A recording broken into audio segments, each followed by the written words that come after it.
Gut Punched, Alzheimer's, and Caregivers.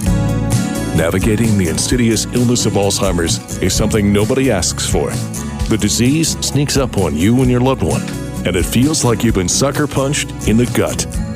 Then you ask, where do we turn for help? Who do we call? What do we do? These questions and more are what we hope to answer and give you some direction and hope. Now let's join our host, Jeff Edwards. Greetings and welcome. This is Gut Punched, Alzheimer's and Caregivers, the not-so-sexy podcast, episode number 76. So what's happening? How we doing? Hope you found a good caregivers group to be involved in. This week, we're going to have 3 good articles, just full of great information. First, the FDA clears the first blood test for use in primary care to rule out Alzheimer's. The next will be why women are at a higher risk for Alzheimer's, and the study, any drinking increases dementia risk. This wouldn't be Gut Punched if we didn't go over our tenets or rules. The tenets we follow at Gut Punched, Alzheimer's, and Caregivers are simple. Number 1, you must take care of yourself because if something happens to you, who is going to take care of your loved one? Number 2, you can't do it alone. You need help. Find good caregiver groups or network with friends or relatives. Number 3, make a list of people, friends, relatives, co-workers who have offered to help you in time of need. And then make a list of things you need done but can't do yourself because caregiving duties are overwhelming. And then use the lists. Start at the top and keep going till you get what you need done. You'll find it very, very helpful. Number 4, create a help signal. Identify a cue or phrase to confirm your loved one is comfortable with receiving help. Now, something your loved one can remember. Now, this is for when you have caregivers outside of family helping with caregiver duties. It will help put them at ease. Number 5, caregiving. Love it or hate it. It will be your life till it's not. Give it your all. If you like what you hear, subscribe to the podcast. Please leave us a 5-star review and help us grow and share this podcast with others who have someone who has a family member or friends who are dealing with a loved one who has Alzheimer's or any type of dementia, that you would let them know about this podcast. They may need the information and resources. There is help and hope out there for everyone. You just must know where and how to find it, and that's why we're here. Okie dokie, let's get going. I'm getting this information from the Alzheimer's Association press release that I received. Dated Chicago, October 13th, 2025. The U.S. Food and Drug Administration, the FDA, has cleared the Alexis p Tau 181 plasma test developed by Roche. This marks the first blood-based biomarker test for Alzheimer's disease cleared for use in the primary care setting specifically to rule out the presence of amyloid pathology. This is another important step toward expanding access to Alzheimer's disease diagnostic tools, said Joanne Pike, Dr. Ph., Alzheimer's Association President and Chief Executive Officer. Quote, at the same time, it is important to understand this test is designed to rule out the presence of amyloid plaques. It is not a test that will give an Alzheimer's disease diagnosis, nor is it a standalone tool for detection. According to the company, the Alexis p Tau 181 blood test is intended for use in adult patients aged 55 years and older, presenting with signs or symptoms of cognitive impairment. By providing an efficient, less invasive method to assess the likelihood of amyloid plaques, a core hallmark of Alzheimer's disease, this test can help primary care physicians determine which patients do not require Alzheimer's-related follow-up tests, such as PET scans or cerebral spinal fluid analysis. This can significantly improve the diagnostic process by preventing unnecessary specialized testing for individuals whose cognitive issues stem from non-Alzheimer's causes. Quote, by using a rule-out initial tool in the primary care setting, we can help people who are not living with Alzheimer's get to the root of their cognitive symptoms faster, while ensuring those who may have the disease are referred for appropriate testing, definitive diagnosis, and early treatment," unquote, Pike continued. This approach also empowers primary care clinicians to guide referrals more effectively, allowing specialists to focus on patients most likely to require advanced evaluation and care. Now, the Alzheimer's Association is committed to ensuring blood tests are used appropriately and effectively across all care settings. Earlier this year, the association published clinical practice guidelines for the use of blood biomarker tests in specialty care settings, which are continually updated to reflect the evolving scientific landscape. While most data around the use of blood tests are from specialty care settings and clinical trials, we recognize these tests are being used in many settings. The association urges providers across clinical care settings to utilize guidance on blood biomarker testing in conjunction with clinical judgment to support effective and appropriate use of these much-needed tools. So, if that was confusing, here are the key takeaways. It rules out Alzheimer's disease pathology and aids in assessing other causes of cognitive decline. It provides a new accessible tool for timely assessment of cognitive symptoms. It helps primary care providers prevent unnecessary and invasive testing. And Alzheimer's disease diagnosis remains a multi-step process. So, there you go. We'll be right back to Gut Punched, Alzheimer's and Caregivers. We'd like to welcome Heart, Body, and Mind Home Care, a nationally award-winning company. Heart, Body, and Mind Home Care, service is their passion, excellence is their promise. Alzheimer's and dementia and Parkinson's care specialist. You can find them on the web at hbmhomecare.com, or you can call them at 239-603-6455. And you'll find a link for them on our website, gutpunch.com. Now, if their name sounds familiar, it's probably because we did an interview with Ralph, the owner, episodes 45 and 46. And then in episode 54, we had a great conversation with Tara Jean Baptiste. That's Heart, Body, and Mind Home Care. And they're really great people. This is Gut Punched, Alzheimer's and Caregivers. Here's an article from Newsmax. Study, any drinking increases dementia risk. Written by Dennis Thompson. Drinking any amount of alcohol likely increases a person's risk of dementia, a new study says. Even light drinking, once viewed as protective, is unlikely to lower dementia risk, and that risk increases with the quantity of alcohol a person consumes. Researchers reported that September 23rd in the journal BMJ Evidence-Based Medicine.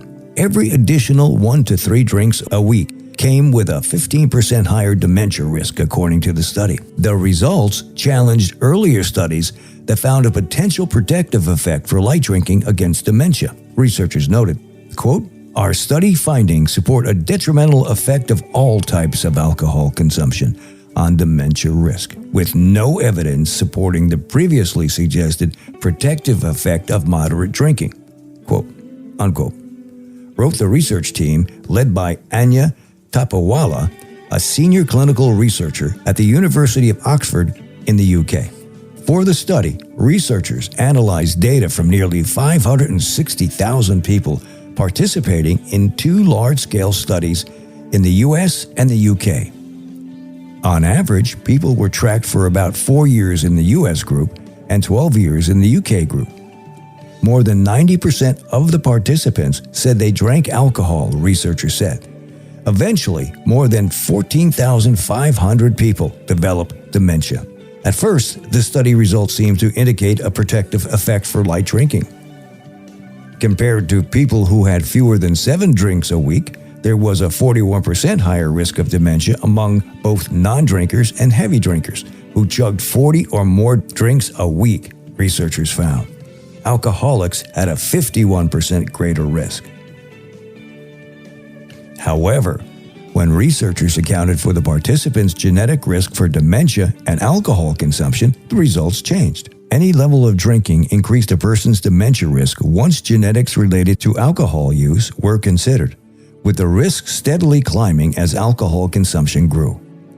Further, a doubling in the genetic risk for alcohol dependency was linked to a 16% increase in dementia risk, the study found. Halving the population prevalence of alcohol use disorder may reduce dementia cases by up to 16%, highlighting alcohol reduction as a potential strategy in dementia prevention policies, researchers wrote. What's more, those who went on to develop dementia typically drank less in the years preceding their diagnosis, researchers said.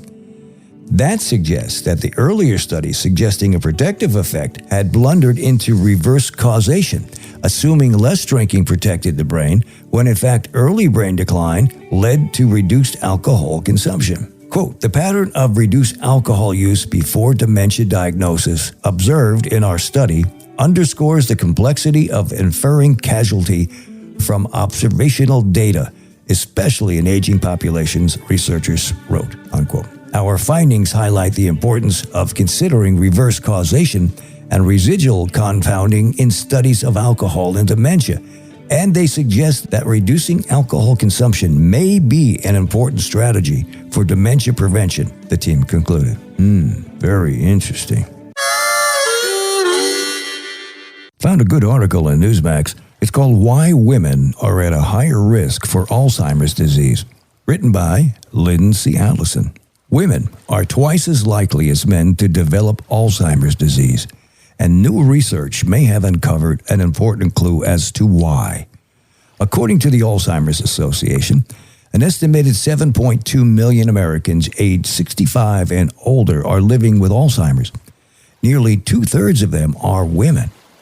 One explanation is that women tend to live longer than men, and age is the greatest risk factor for dementia. But researchers are also investigating biological and genetic differences that may play a role. And now, a study from King's College London has found that women with Alzheimer's have lower levels of unsaturated fats in their system, especially omega-3 fatty acids. Strikingly, the researchers noted that no difference on these lipids in healthy and cognitively impaired men. Now, these fats make up about 1/3 of the brain's weight, according to the Telegraph. The findings suggest that something unique is happening in the brains of women who develop Alzheimer's. While scientists don't yet know why, they advise women to consume more foods rich in omega-3 fatty acids, or consider supplements as a protective step. Here's some smart strategies to lower risk. Here are the additional ways experts say women can reduce their chances of developing Alzheimer's. 1. Build up cognitive reserve. Now, studies show that challenging your brain can help lower dementia risk. Even those who develop Alzheimer's disease tend to maintain mental function longer if they built strong cognitive reserve. Think of it as a use it or lose it function of the brain. The key is variety. Learn a new language, take up painting, or volunteer to expand your social circle. 2. Guard your mental health. Barbara Sahakian, a clinical neurologist at the University of Cambridge, says women are more prone to depression than men, and that can raise dementia risks. Suffering from depression after the age of 75 is strongly associated with dementia, she explains. Treat depression and anxiety through medication or therapy, and avoid isolation by engaging in daily conversations and social activities. 3. Consider hormone replacement therapy, HRT. Sahakian notes that more research is needed on how menopause affects the brain. However, since stress is a known risk factor for dementia, managing menopausal symptoms with HRT may help. Menopause can be stressful for the women, and since we know that stress is a risk factor for dementia, HRT may alleviate the symptoms, so it's worth discussing with your doctor, she says. Number 4, exercise regularly. Even modest amounts of exercise make a big difference. Johns Hopkins researchers found that just 35 minutes of moderate to vigorous activity per week was linked to a 41% lower dementia risk over 4 years. For women, being fit in midlife is especially protective. Those who are very fit are 90% less likely to develop dementia than those who are moderately fit. It boosts your mood, improves cognition, and improves your immune system as well, says Sahakian. 5. Eat more eggs and fatty fish.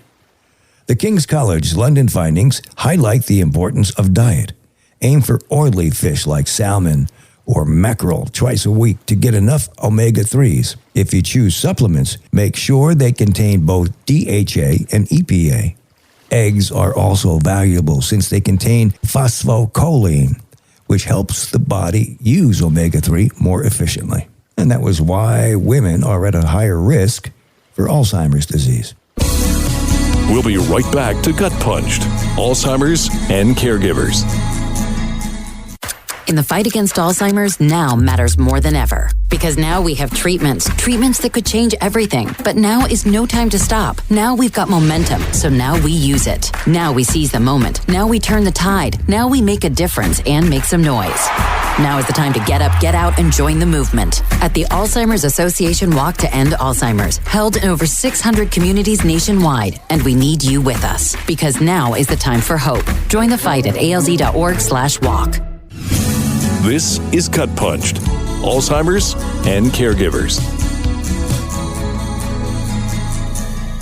Just a reminder that the dates for the Alzheimer's Walk for Life in Southwest Florida are Lee County, November 8th, and Collier County, November 22nd. And time is getting short to register. And for around the U.S., you can go to alz.org and click the link that will give you the dates and locations for where you can participate. That's a good thing to do. And if you'd like to contribute to Gut Punch, Alzheimer's and Caregivers team for their walk, you can do so by going to Facebook and finding the gutpunch.com page. We would really appreciate it. For more information, you can reach out to the Dubin Center at dubincenter.com. And you can check out the Alzheimer's Support Network at alzsupport.org/about-us. To find your local chapter of the Alzheimer's Association, visit or call their toll-free hotline at 1-800-272-3900. And they have a new resource called Dementia Care Navigation Service, powered by Ripple and the Alzheimer's Association. Caregivers and people living with Alzheimer's or other dementia can access personalized dementia care for free, including a dedicated care navigator and tailored resources. You can call this number, 855-271-2662, to get connected. That's 855-271-2662. Take the first step and contact him. Now, we mention the guide frequently. It's another great resource and provides help and respite care. It's probably easier to just Google it, Edge it, or DuckDuckGo it. Dr. Perry's HealthSpan Partners website is https://healthspansouthwestflorida.com. And check out Gut Punch, Alzheimer's and Caregivers group on Facebook. You know, I'd like to thank all those who help and contribute each week to build this podcast. I couldn't do it without you. No way. Our website is gutpunch.com, and the email address is gutpunchedacoutlook.com, or the easy one, jeff@gutpunched.com. Thanks for joining us, and please come back again. God bless. This has been Gut Punched, Alzheimer's and Caregivers, with your host, Jeff Edwards. Don't forget to hit that like button and subscribe to us on all the platforms like Spotify, Apple, Pandora, and more. If you have a question or want to get in touch, our email is gutpunchedac@outlook.com.